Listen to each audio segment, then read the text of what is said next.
The police department called me a while ago and asked me to come over here and find out who's making all the racket. I plead innocent of all charges. Well, for a dirtbag, I'm all right. Mr. Jet, pardon the growth. Pardon the growth, yeah. This mic turn this way. Have you got to operate your own controls? What the hell kind of operate? Evan controls the mic on and off, but y'all can control the volume of everything, headphones. Hey David, who all can you get in? He's working on it. He's working on it. Benjamin, I really appreciate you making it. I'm gonna. And we'll get you on too. You have to put me on there. I'll be the camera dude tonight, man. Just like radio. Can you get it on over there? Yeah. Oh, I could never stand it. we have seen. I can't handle that. Have you got us all on? The last time I was down here and Dale called in, he called in on my cell phone, and I held it up to the mic. Yeah, well, we've got that fixed. You've come a long way, Tommy. We got. Tommy's always been technically inclined, hasn't he, Ron? Technically inclined. Now, Marshall. Would Tommy ever have any dead air? Not he can talk. No way. Never any dead air. No, Johnny's right, but we got that taken care of on the phone, man.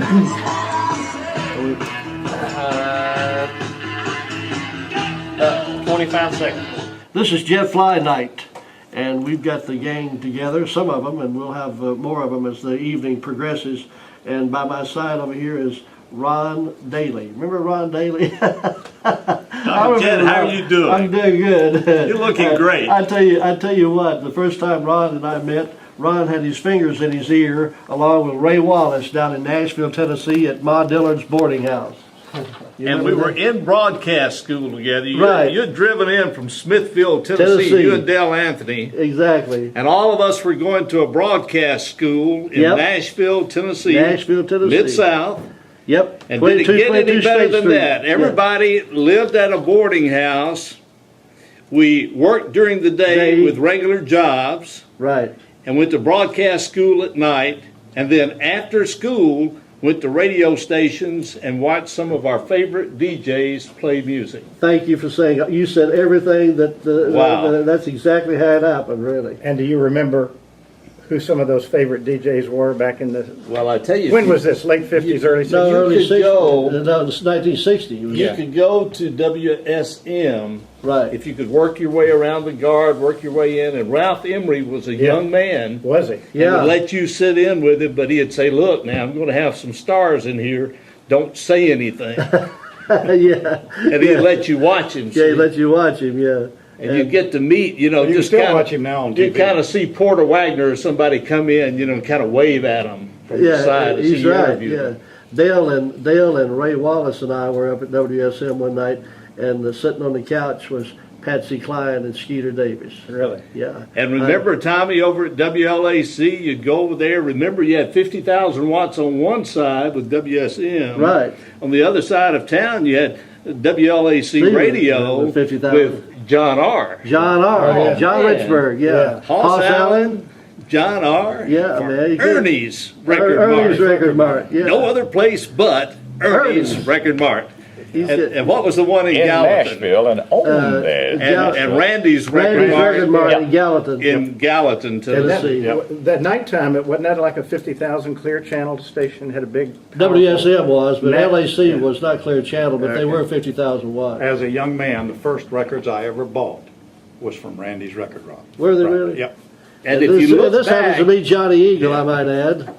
If you look back, Johnny, remember they were packaging. Oh yeah, I got about 5 you records. You get a package, for and you get a $1.50 few hits in there and a couple of other good records in that package. Yeah. Oh yeah, I remember that. John R. was a super salesman on the air, wasn't he? Oh, yeah. Yeah, I loved him. So you bought it from the store, or it was mail? No, it was mail order. Okay. Mail order. Ernie's Record Mart had a place on Church Street, and when we were on at 2222 State Street on the in the West End in Nashville. That's where and matter of fact, that school They had building. a couple of rock radio stations in town at that Oh time yeah, too. yeah, they were. Yeah. Everybody in the broadcast school wanted to be on the rock radio station for the news story. See, if you called in a news story, they'd actually put you on Put the you on the air, air, yeah. and it'd say your name. Yeah, and we had a little 15-minute program. The school bought every week that a different disc jockey or a different student got to be the host, and that host had an announcer. Yeah, and it was WNAH. Remember that, Ron? It was on the air in Yeah, Nashville. in Nashville, WNAH. That station's So still when you there. went to broadcast school, you actually got to be on the air from the school. From the school, you did a 15-minute show, and there was one person that played the disc jockey role, and the other one played the announcer role and read the commercials and that type thing. What role did you play, Tommy? I can't remember. But I'll tell you this Tommy much. was rocking even in radio. I was school. rocking in radio, and I'll tell you this much. I worked hard all week long to do that 15-minute show, buddy. I mean, we You wanted had to to get get your 15 minutes of fame. get didn't you? my 15 minutes of fame, and your close personal friend Dale Anthony Yeah. happened to be in that crew. Oh, I can understand that. Yeah. Mike King went to work up there in Nashville for a while after he left Fly or went No, somewhere. yeah, well, Remember? Mike went to school at know. broadcasting school, same place we did. Right. He And, worked for WMAK. MAK, Yeah, back yeah, late yeah. 60s, Yeah. early 70s, yeah. Yeah, and Johnny hired him. I think he's hanging out in Jamestown, Yeah. Tennessee Yeah. now. Hopefully, we're going to get a call from him. He's listening right now. He's Yeah, watching. he's watching. Yeah, Yeah. he's working for Mike King Radio now. Yeah. And Johnny, let's talk a little bit about Johnny. Let's talk about Johnny. The swooping Johnny Eagle. Johnny, when I met Johnny, he was Johnny D. And he'd been there about 2 months before I got there. And There being Jet Fly? Or in yeah, Nashville? right. no, this is Jeff. Okay. No, we didn't meet at. Johnny didn't go to the boarding. The No, I didn't go to boarding school. the broadcasting school. We stayed at a boarding house. Sounds like a Martin and Lewis comedy. Yeah, it does. It does. But you know what? Johnny- I did go to a disc jockey school. A lot of You people did, don't know yeah. that. And I went to Keegan Technical Institute. Oh, did you? Where in was Memphis. that? In Memphis. It was later taken over by Memphis State. Oh yeah. Yeah. So it was a very good school. So you did. Yeah. So Yeah. you did learn something there, didn't Yeah. you? And my first gig was in Fort Misery, Alabama, Fort Misery, Alabama. popularly known now as Fort Payne. No, are you serious? No. No. Johnny is Johnny is Tommy from. could be the best straight man in the world. Oh, couldn't yeah, he? Johnny is from Cullum. Johnny is from Cullum, Alabama. That's right. Cullum, where they, they yeah. cull you. You know, not everybody gets in. Yeah, you have to explain it, Tommy. You have to You know explain what that. I want to know, Johnny, Rick? I want to know how Tommy Jett talked Ben Cagle into being one of his cameramen tonight. Ben Cagle is here in the studio with us. Let me say this about Ben Cagle. Ben Cagle is one of my closest, best buddies, and he did a thing on me when I left the Legend. I thought I was attending my memorial service. I saw that. That was great work. Yeah, everybody Yeah. complimented that so highly, and I never mentioned that I was retiring, but I was leaving the Legend, and Ben came out and filmed that thing, and it brought tears to my eyes. I mean, it was really, and it's But still nobody running. could It's see, still Tommy. running. Did you see it, Johnny? Yeah, but nobody could see your tears. No, nobody can see my tears, but Ben has been told on numerous occasions that people have watched it and said, "Man, that was really something." It was good. Yeah, It was good. You saw Tommy, it. the only Even for person you, I- Tommy, it was good. Well, I was sincere. We love you, Tommy. Well, The only person I know that's retired more times than you is Frank Sinatra. I've never said retire. Oh, okay. I've never said Or that. Brett Favre. Yeah. Okay, then let's move over quickly to Ringo McVan. Yeah. McVan. Yeah, Ringo Van. Tell us a little bit about how you came about Jet Fly. Well, I remember the day, as maybe we all do. Johnny probably doesn't. Well, I'm sure he doesn't remember it. But I'd come to the university, what was then the University of Chattanooga. It was about this time of the year, 1964. It was late August, early September, 1964. Working my way through school, I needed a job, and my uncle, who had a station in South Pittsburgh, WEPG. And he had called Luke Wilson over at WDEF, Yeah. or DXB. DXB. He was the manager over there. Right. And he had called Luke and said, my nephew is looking for a radio job, and he's done some work for me, and he'll make you a good weekend guy. So I went down there and did an audition with Jerry Linger, who was then, I guess, the program director. Probably. Jerry Linger felt Yeah, Jerry Linger felt. on the air. He was Oh, Jerry yeah, Linger. just, Yeah, Jerry Linger, yeah. he just lingered on the air. And Yeah, and yeah. he said, I don't have any, we've already got a weekend guy, Doug Hullender from Appleton around here. And he said, let me call over at WFLI. I'd never heard of WFLI. I was coming from Sewanee, Tennessee, and we didn't go that far. No, We didn't go in And, that direction either. No, we didn't go that direction. And Jerry Linger came back and he said, they've got a weekend spot available. Charlie Darr, who was the weekend guy, had just gone off to the University of Alabama. That's right. And you come on out there and do an audition. So I hitchhiked around the mountain. I had walked down to the Dome building from the campus. Hitchhiked around the mountain. This was before I-24 was there. I said, No freeways. and got down to Browns Ferry Road and trying to find O'Grady Drive, and I went in and we did an audition, and the rest is history. 5 years I was there. Yeah. Yeah. And I got sick, and you got 3 months on the air. Right. I was working Sundays and then Sundays initially, and did that for a long time. Then a lot of fill-ins. Yeah. So Thanks to this guy right here. right, and a You red did a jacket. good job, too. Yeah, he did. He did Yeah. a phenomenal job, and I got pictures of him in the lobby of the radio station with Bermuda shorts and a sling blade in his hand. He cut chasing Dale. he cut the grass, He cut the Tommy, grass. between records. I know you did do some, Anything to make $1, and as they say, the rest is history, because it turned out to be really a good gig for you, and you got on the Jet Fly Spectaculars and the whole. Oh yeah. The whole Yeah, nine got to yards. introduce people in the auditorium, and Yeah. Yeah. I've got a You picture. even got a jacket that Dale got upset over. we did. I do. I wish I still had it, but He's probably watching tonight. We ought to Yeah. tell it. We got to we'll tell it. tell it. We'll tell it in a minute. Well, we'll tell it in a minute. Okay, Rick don't want to tell it right now, but we'll tell it in a few minutes. Yeah, because to me, that's one of my all-time favorite stories. But there's so many things happened at Jetfly. One involved Ron when we had the lion. Dale always had a better idea. Did y'all notice that how his ideas were always a little bit? Yeah, they had to be better. They had to be Or they better. wouldn't have been And Dale's one day, ideas. one morning, I guess, because he did mornings, he was going to rip and read or whatever it was he did in the mornings, and there was a story on AP, I think, wasn't it, Johnny, about a lioness in Birmingham, a radio Yeah, station something there. like that, uh-huh. Yeah,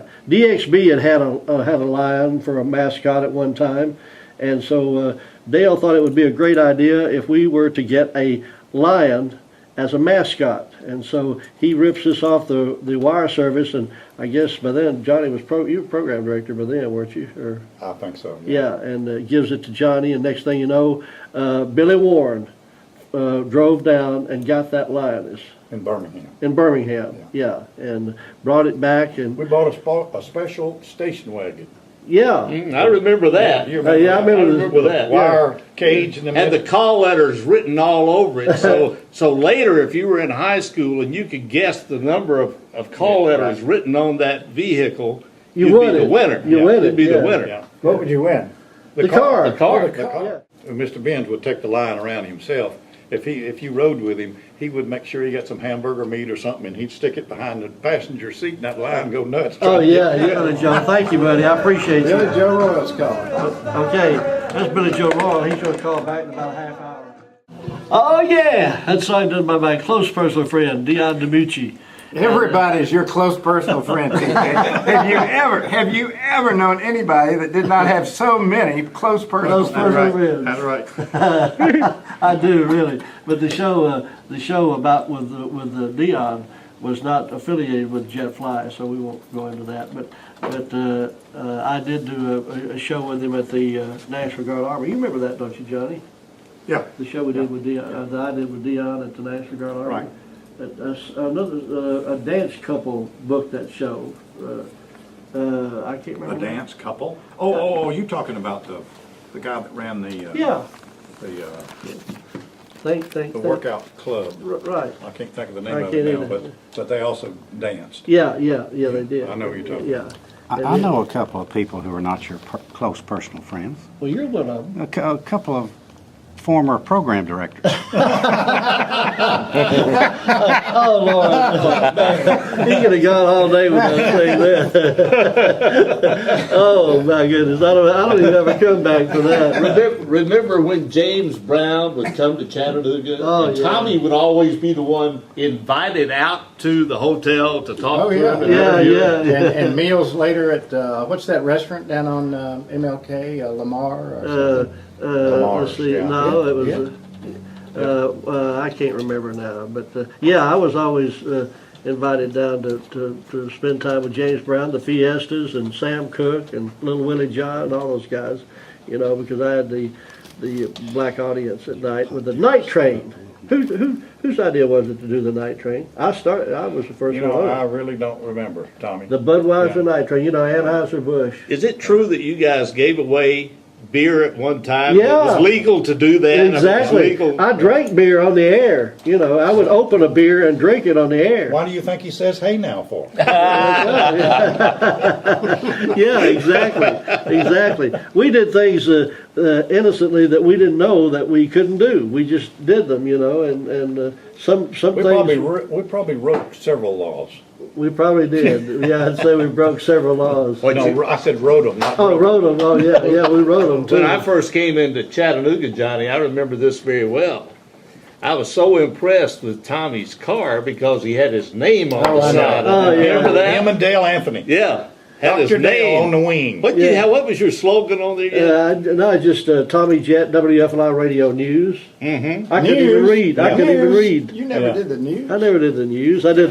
Back then we did a spot summary, didn't we, Johnny? Yeah. You know, What? just a brief little spot The summary. headline, it was headline. It was headlines. I remember basically. thinking that is so cool to have your name on your car like that. Oh, man. Did you really? And the call You know, letters. From the radio station. Well, I want to make sure everybody knew who I was. You know. We were one of the first radio stations at it on our own meteorologist. Yeah, we His did. name was Peter Jeter, the cross-eyed Cod meter reader. Yeah, and you know who came up with that? Yeah, Stevens, not Stevens. No, Say but that Johnny after a Midnight. couple Johnny of Midnight. beers. Yeah. Johnny Midnight, John Stevens, Johnny Midnight. Yeah. Yeah, and he was something else, Yeah. wasn't he? Remember he the was time good. that Johnny Midnight had a problem? And, Yeah. and Mr. Oh. Benz had the meeting, and maybe Johnny called the meeting. But what they did, they put him on a different shift since he had had a problem. Yeah, I sat in for him. And they said, instead of calling you Johnny Midnight, we'll just call you Johnny Daylight. Yeah, That was yeah. genius move. Genius right? move, Yeah. right, right. He'll have no Yeah. problems now. Yeah, he got a little problem there, and then we had to make some adjustments there for a couple of weeks for It was primarily with the opposite sex. for the opposite sex. Yeah, no doubt. And someone else that we'd be remiss if we didn't mention, and that's Nadine Gray.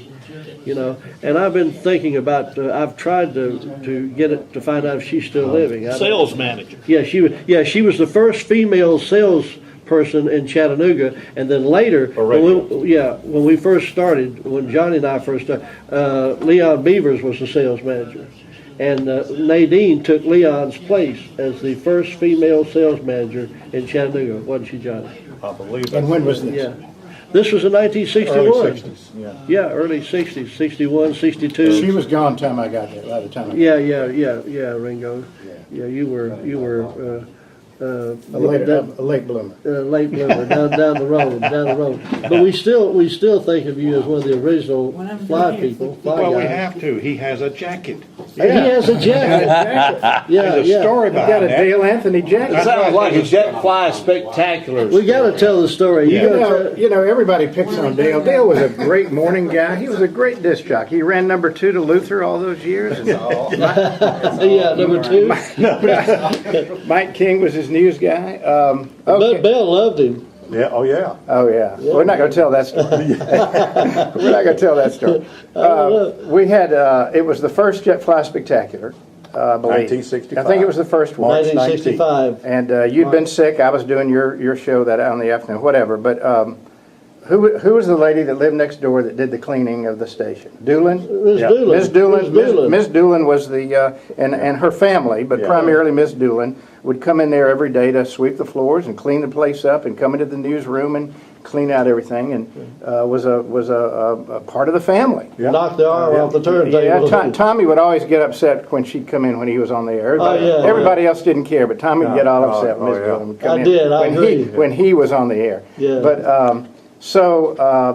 Johnny had these blazers. It was a trade out from the Coke company up in Cleveland. Oh, was it? Hardwick, yeah. Outlaw, Jimmy Outlaw. And had a WFLI. Law, not outlaw. Yeah. Yeah, that's true. That's true. Jimmy what? What was Outlaw. it? Jimmy Law. Jimmy Law. Yeah, Jimmy Law. Anyway, it was a nice red blazer, had WFLI #1 on it, that all the jocks were going to wear to the first Jet Fly Spectacular, where we came out on stage and introduced different stars. And Johnny called me and said on a Friday before the first show that afternoon, and said, "Come on over and get your jacket." I didn't know I was going to get one, so I come out to the station to get my blazer, and Dale, bless his heart, is standing around in the lobby, and Johnny comes out and gives me my blazer, and I'm appreciative of it. Yeah. And he said, "Johnny, you're giving Ringo Van, our part-time guy, a blazer?" And Johnny said, "Well, yeah." And Dale said, "Well, I guess you're going to give Miss Doolin one too, aren't you?" A real team player. He's watching. I'm pretty sure he's watching. So Dr. Dale. yeah, Dr. Dale. Yeah, Dale he Anthony. says, "Hell, Johnny, you gonna give Miss Doolin one too?" Yeah. Yeah, that really upset him, didn't it? Yeah, they got him. Yeah, and I didn't have a pot to pee in. That blazer kept me warm all winter long. Actually, back then we were supposed to just go out and introduce the act and not try to put on our little own thing. And Rick, Johnny told Rick to go out and introduce Leslie Gore, and he went out and hugged her and got to talking to her about her college days at wherever she was going to college. And So what's your point? my point is that you were killing too. My point is that you were killing too much time I understand. with I your understand. your personal situation rather than introducing Leslie Gore to sing the song. You know, a man's got to do what he's got to do. Yeah, I know it, and you did what you had to do. It didn't do any good. You No, understand? Johnny was. I must say this, because Dale and myself and a lot of the disc jockeys back then weren't walking the straight and narrow. You know, we were kind of in the middle. So, and Johnny was the one. Are you who, about to tell us something we don't know? No, I'm trying to beat around the bush a little bit and make it as clean as I possibly can. But Johnny was the one who had to keep everybody straight and everybody halfway, composed and walking the straight. We didn't and narrow. realize at the time what a job that Johnny had. No, we didn't. Oh, I man. appreciate it now, but then I didn't really realize what a job he had of staying sober mainly and keeping things straight, And so we had to kept him busy doing that. And Rick would introduce somebody, and then Dale would introduce somebody, and I would come out and introduce. We all had our own little thing going, But the Jet Fly Spectaculars, I think, were something that made one of the biggest impressions in radio and in the Chattanooga market ever in the history of broadcasting, really. It was that big. Oh, yeah! That's signed done by my close personal friend, Dion DiMucci. Everybody's your close personal friend, TJ. Have you ever known anybody that did not have so many close personal Close friends? personal friends. That's right. Really, the reason I said that is because, and I'm sincere about this. Of course, Ron and I go back further with Ron than I do anybody in this room, because I'm not going to tell all the stories. no, don't tell You're all this. safe. You're safe. Yeah, but Ron and I go back to when I was we were just kids, really. And we didn't know what we were doing in Nashville at the time, but we arrived there on a Sunday afternoon. Dale Cantrell and myself arrived at the Ma Dillard, we called it Ma Dillard Boarding House at 2222 State Street. Mm-hmm. And we went to Mid-South Broadcasting School, and we arrived there on a Sunday. And I remember Ron Arnold and Ray Wallace. We lost Ray a few years back, but Ray was my dear friend for many, many years, even after we all went our different ways, and I was a pallbearer at his funeral, matter of fact. But both of them had their finger in their ears, and I was wondering, what is that? Is that how you become a radio? Yeah. Instead of earphones, explain that, Ron. you'd have your hand cupped like this. Cupped like that. So you could hear your voice come back. You know, Yeah. when you talk on a telephone, you really don't hear yourself because your Exactly. voice is always going out there. Yeah. But if you cup your hand like this, you'd see old-time broadcasters Do this that, when yeah, they announce to kind of get a know feel it. for what these earphones do for you now. you know. Yeah. I gotta say this, Tommy. In school, Tommy always stood out. He was always a little different. Always had something going on. You knew when rock and roll came out, he was going to be a star. You knew he'd be remembered anywhere he'd go. You always have been. Now let me ask you, Tommy, do you remember? Let's go back to that story we started to tell before the phone call started coming in. Let's get this story. Do you remember being at the Bears Den Drive-In Restaurant? I do, and I didn't In want July. In July. Where we're Yeah. celebrating Christmas in July, and Tommy was dressed as Santa's helper. Right, yeah. A thin Santa's helper. About 140 pounds, yeah. I Oh, didn't want man. to do that. You had people lined up that night. I know they did. You pulled that one off Oh, beautifully. man. Every holiday season, they're remembering you now. Yeah. And the other one that you pulled off was the one at W.T. Grant's. You know, that was a.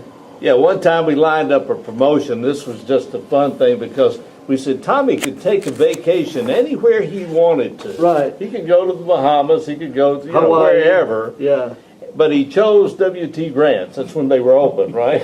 When there You was know, they closed When that. there was a that time. I don't know if W.T. we Grant's, yeah. helped them or hurt them. But anyway, we had a promotion. the Bahamas. Had a promotion there, and Tommy had his leisure clothes on. He had a Had a leisure suit on. Right? it had a fish bowl Double with a net. fishing pole and suitcases, and lived there in the store for a while. I think they got used to A you week. being there. I lived there Yeah. a week. Lived there a whole week. Yeah. Free Folks rent, got man. used to you You being bet. there. Yeah. Did you broadcast from there? Was it Yeah, remote? yeah, it was a remote. We broadcast there. Another time, Tommy rode. I've got to tell this story, Tommy. You rode to Athens, Tennessee. Oh, Lord. To what was then the Cherokee Drive-In restaurant in Athens, Tennessee. You rode a bike up A there. bicycle, yeah. Maybe Nick Smith rode with you. Yeah, Did he ride Nick, with you? and, and David, you- And, David Carroll has Stanley a picture Hall. of that in his book. David has a picture of that in his book, I think. does he? I think so. Yeah. Stanley Hall, remember that? Yeah, We were Stanley. all up there on a promotion, and we had the listeners guess how long it would take for the arrival, and then they won prizes. That's true, yeah. But yeah. you made it. You actually lived through that. Yeah. And it poured down rain the second day. We rode to Cleveland, Tennessee, and spent the night in Cleveland. And got up the next morning and then went on to Athens, Tennessee, to the Cherokee, what was it? The Cherokee Drive-In Cherokee- restaurant in Athens. in Athens. The same company owned the Bears Den Bears in Den, right, Cleveland. yeah. So it was a lot of fun, and that's one thing that Johnny and the folks at JetFly would let you do. They let you promote and have a little fun Exactly. and get the listeners involved. And we had a lot of fun back in those days, didn't we? Yeah. I remember one of my favorite stories that I tell on Ron is he sold a promotion to let's see, a shoe company. What was the name of the shoe? Wow, I don't remember. Tom McCann, maybe. Tom McCann. That was it. Had so much going on. Tom McCann Shoe had a promotion, and Ron was going to walk from the city limits of Chattanooga to Cleveland, Tennessee, in Tom McCann shoes. And you know about But we had other volunteers to walk yeah, along with us. volunteers to walk along with you. But you played an important role. I did. The beginning of the walkathons. Yeah. That's it. And you know what it's like to break in a new pair of shoes. And we're not downing Tom McCann shoes by any stretch of the night, but they were brand new shoes, and Ron was going to show everybody how comfortable it was to walk in a pair of Tom McCann shoes. But we had a plan. We had a plan. That's right. That they took pictures of him with the Tom McCann shoes. I think the press was there, TV or whatever, and took pictures of him starting out the walk with Tom McCann shoes. Then I was supposed to come along with tennis shoes and bring him a pair of comfortable tennis shoes. In case there was any pain along the way, Right. that'd be a solution. and I Guess was who forgot to come along? guess who forgot to come along? I probably had been out partying all night that night, and I may have been hungover. I don't know what I was, but I didn't get there. He sure meant to bring those shoes, I'll tell I you sure had that. a good, yeah, I meant to bring them, but I don't think I got there until about and when I did get there, Ron was walking on his ankles. Oh, man. I mean, he was, his feet, Thanks. his feet had already turned. Thanks to a couple of Marine recruiters, I remember it well. They Yeah. helped me get into Cleveland, Yeah, Tennessee, exactly. and actually complete the walk. Yeah, Paul Allen and Pete It was- Peterson. Yeah. It was Yeah. the offer of a new pair of shoes that got him in the Marines. Oh yeah, and the other story was, I'm not saying that Ron was soft or whatever, but he wasn't a real I wasn't exercising every day. Exercising. He wasn't a muscle man or anything, but and he told us Paul Allen signed him up to join the Marine Corps, and we all got the biggest kick out of that because we thought they'd kill him. You Well, know. see, I may have been one of the few people they discouraged from joining. He saw it, They said, yeah, "Look, right. we don't want to do that to you. Exactly. We're your friends. We don't want you to come back hating us or something." No, that's right. And they actually got another recruiter to do the signing To do the signing because yeah. they were my buddies. They Yeah, did help me exactly. on promotions. Exactly, and they had to give Ron special treatment in order for him to take basic training. Well, one thing about Pass the out. Marine Corps, if you're not in shape when you get there, they'll help you get They'll in help you shape. get in shape. They're real nice to do that. Yeah. And they were real nice to me to help me get in shape to start boot To start camp. boot camp, yeah. But the finish of the story is this: is when he came back, buddy, it was a different Ron Arnold. I guarantee you. We thought that we was going to see the soft Ron Arnold that we had seen before, but when he came back, buddy, he was kicking, you know what, and taking names. You know, they do that for a lot of men now. Yeah, they still do. that. I in admire. there. You know, Yeah. that really made me admire and respect Marines more than I did before. Simply because I saw what they did for you. They've got their ways to help you. I They guarantee you. do, They've got their buddy. ways to- And when Ron came back, he was lean, mean, and a walking machine. I'm telling you. Yeah. I like the way he tells the story, don't you, Tommy? Yeah. He'd make a great color man for Yeah. something. Oh, yeah, he was. No doubt about it. He was kicking, and so that was a Marine. And he moved back in the. Did you move back in the room? I lived at the radio station for a while. We had a little apartment. Talk Apartment. about small. I mean, it was like a closet. Yeah, a bedroom and a bathroom. Yeah. I lived there for 2 years. You lived there for 2 years, and Yeah. I lived there a while. Yeah. Wow. Yeah. It was an interesting station, to say the least. We No would have doubt. more people coming. Johnny, elaborate on this. You know, Tommy would be on the air. More girls would come out there. All of us were single, you know, and all these people would be coming out to the radio station. How did you put up with that crowd? I don't know. Mr. Benz, that's another whole yeah, story. That's yeah, another it- whole show. It was But- it was but a I- different I era wanna- yeah. entirely. Yeah. I want to say this about Johnny Eagle.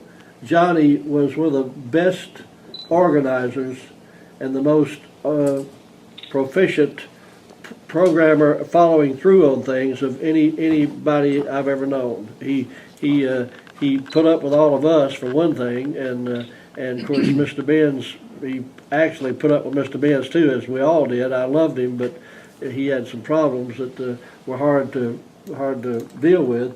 But Johnny put all the jet fly spectaculars together. He did the follow through on all the promotions that we had. Around in times that I'm out when I'm doing personal appearances at shows and things, one of the promotions that most people bring up is when we mail those radios out. That You was, know. that was a heck of a Oh, I deal. remember that. Yeah, you But- remember that? But one of the great things Johnny did was selecting the music. Oh yeah, I mean, yeah, right. Yeah. I wasn't the only one. Well, you had a well, certain order that you had to play the Yeah. music in. Yeah. I think a lot of the ABC. listeners might not have known that. A, B, C, and then Go Record, D, E, DEF, F, Hall of Fame. Yeah, Yep. yeah. When we first started at Fly, before Johnny became program director, though, we Wow. used to have music meetings. Was that a picture of the? Yeah, it's not for you, Tom. Oh, No. no. So we, but You we get had you get your own, Tommy. we had meetings, music meetings where Mrs. Benz would attend, and Johnny and Dale and I, and we would pick out, didn't you remember those meetings? Oh, yeah, Matter of fact, we had them on Tuesday, every Tuesday. Yeah. We had the meetings, and so, We changed, records changed every week. yeah, you had to fill out a little. One or two records would change in the system every week. Exactly. Mr. Benz kept a list of that and could tell you exactly what song. Well, you had to play them in order. Had to play them in order. Had to play them in order. Yeah, You yeah. couldn't just pick it random. Be watching this show right now, Tommy. I'm sure they are. I'm sure They they could are. be watching. Yep, they could be. You never know. You never I think know. Cagle looked nervous over there. Had a nervous twitch while ago. Yeah, Ben, you got- Mentioned investigation, Ben- you know. Oh, man.